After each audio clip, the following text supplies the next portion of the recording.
Всем привет! Сегодня я доконцашник. Хочу похвалить Садыра Джапарова. За что? Смотрите до конца и поймете. Ну и не забываем подписаться на наши каналы. Тем самым вы помогаете донести правду до населения. Вы также можете помочь нам расшириться и делать больше расследований, перечислив деньги через Patreon. Продолжаем выпуск. Итак, обратимся к спутниковым картам. Шел 2019 год. Мы видим обычное отдаленное от центра кыргызское село.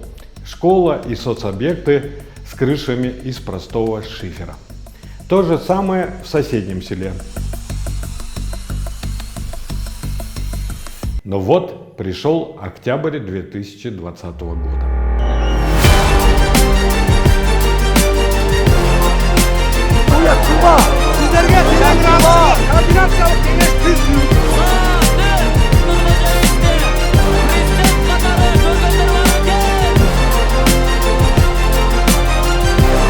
Садыр Джапаров пришел к власти, и действительно жизнь в селе преобразилась. Вот в этом социальном объекте мы видим, поменялась крыша.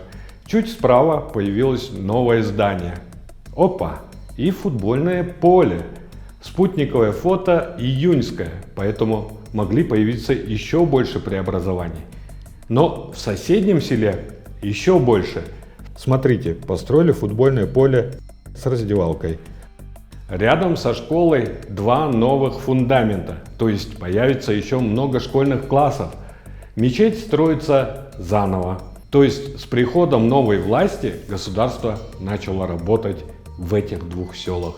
Ну и наверху села мы видим грандиозную стройку. По сравнению с 2019 годом снесли целый дом, построили новый, вырубили все деревья в округе, выровняли землю на огромной территории. Что же там будет строиться? Может, университет? Реабилитационный центр? Дом молодежи? Ладно, не будем гадать. Просто посмотрим, кому принадлежат эти участки. Согласно кадастру, два участка записаны на Джапаровых. Один на Джапарова Давлета Нургодиевича, а второй на Джапарова Орозбека Нургодиевича. Ну и третий участок рядом с апреля прошлого года принадлежит уже жене Орозбека Джапарова Молдавбековой Джангыл. На третьем участке к июню месяцу 2022 года еще не было стройки. И да, это братья Игелинка президента Садыра Джапарова, а село называется Кенсу. А великая стройка начинается именно в родовом доме Джапаровых. Ну, собственно, что это родовое имение, можем убедиться из репортажа настоящего времени. Незадолго до того, как стать депутатом парламента, Садыр Джапаров построил родителям огромный по местным меркам дом. В начале нулевых двухэтажный особняк считался самым крутым в округе. Он стоит на месте старенького домика, в котором родился и вырос Джапаров. Сейчас здесь живут его ближайшие родственники. Родители политика умерли, пока он был в тюрьме. За старших в семье теперь дядя и тетя Джапарова. А соседнее село тоже не чужое для семьи президента. Санташ – родное село супруги Садыра Джапарова Айгуль Джапаровой. Давайте пойдем влево и посмотрим школу других сел. Что же там происходит? Дилубулак. Строится новое здание возле школы и появилось футбольное поле. Село Чонгташ. Изменений не видно. Корумды Кайнар. Изменений нет. Кеючу. Футбольное поле. Талдысу. Футбольное поле. Ичкесу. Новое здание на территории школы. Шаты. Футбольное поле. Балбай. Нет изменений. Акбулак. Нет изменений. Фрунзе. Поменяли крышу.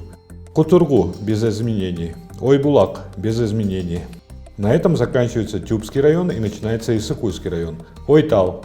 Без изменений. Кичи-Өрүктү. Без изменений. Орто-Өрүктү. Без изменений. Чоң-Өрүктү. Без изменений. И так далее.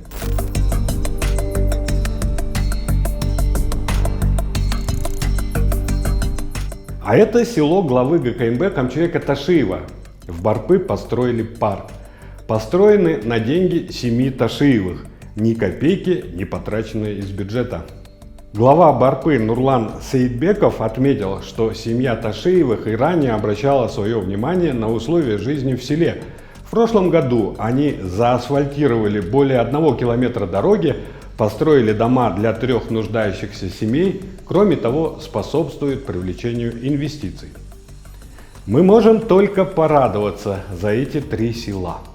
Все же жизнь в этих селах стала лучше и видно заметное развитие. И все это благодаря Садыру Джапарову и Камчыбеку Ташиеву, а скорее их приходу во власть. А остальным селам придется только ждать своего шанса. В Кыргызстане 1941 населенный пункт. В 3 селах идут преобразования. Для полного развития Кыргызстана осталось еще чуть-чуть. Еще всего лишь изменений в 1938 населенных пунктах. Сколько же школ было построено за 2 года в целом по всему Кыргызстану, можете посмотреть в материале издания КЛОП. Ссылка в описании. Ну а о строительстве парков в каждом селе, я, по крайней мере, очень этого бы хотел. С вами был Болот Тимиров. До новых встреч.